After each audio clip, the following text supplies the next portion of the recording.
মালিক জিজ্ঞাসা করে প্রতিদিন, বান্দা কি কারণে আমাকে ছেড়ে দিলা? হ্যাঁ, রাত 12টা বাজে তুমি ঘুমায় গেলা, মা ঘুমায় গেল, বাপ ঘুমায় গেল, বিবিও ঘুমায় গেছে, পাড়া পড়শি ঘুমায় গেছে।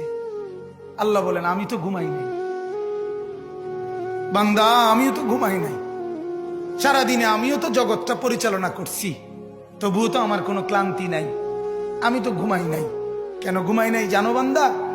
রাতের 2টা বাজে যদি তোমার পেশাব করতে হয়, রাতের 3টা বাজে যদি তোমার দরজা খুলতে হয়, তখন যদি তোমাকে উঠতে হয়, আর আমি যদি ঘুমায় যাই বান্দা, তোমারে চোখ মেলে দিবে কে?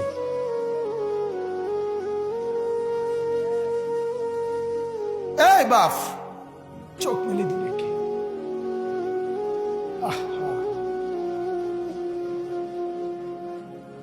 আল্লাহ আমাদেরকে মাফ করে। কোরআনুল কারীমের মধ্যে আল্লাহ তাআলা বলছে, ওয়া হুয়াল্লাযী ইয়াতাওয়াফফাকুম বিল-লাইল। কোরআনে আল্লাহ বলে, বান্দা শোনো, প্রত্যেকটা মানুষকে রাত গভীরে যে ঘুম আমি দেই, সেটা ঘুম না, আমি ওয়াফাত দেই, আমি মূলত মৃত্যু দিয়ে দেই।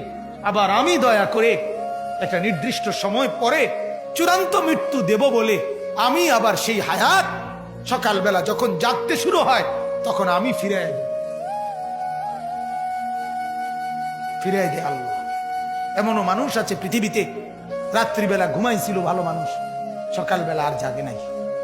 আমার একজন দূরসম্পর্কীয় চাচা আছে, প্রফেসর ছিলেন, ভালো মানুষ ছিলেন, রাত্রিবেলা জলজ্জান্ত মানুষ ঘুমাইছে, সকালবেলা আর দরজা খুলে দেখছে ওই মানুষটা জীবিত ছিল না, মারা গেছে। হতে পারে না? হতে পারে কিনা বলেন না?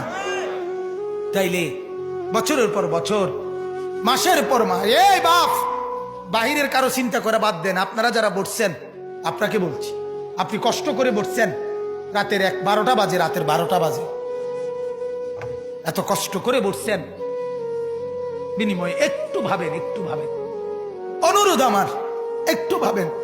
আজ মাঝে মাঝে মন চায় আল্লাহর বান্দা মুসলমানদেরকে বুকে জড়ায় ধরে কাঁদি যে বাপ, কেন এত ভুল করছেন? আল্লাহকে কেন এত নারাজ করছেন?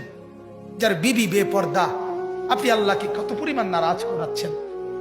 যার স্ত্রী, যার মেয়ে বেপর্দা, আপনি আল্লাহকে কি পরিমাণ নারাজ করছেন বলেন?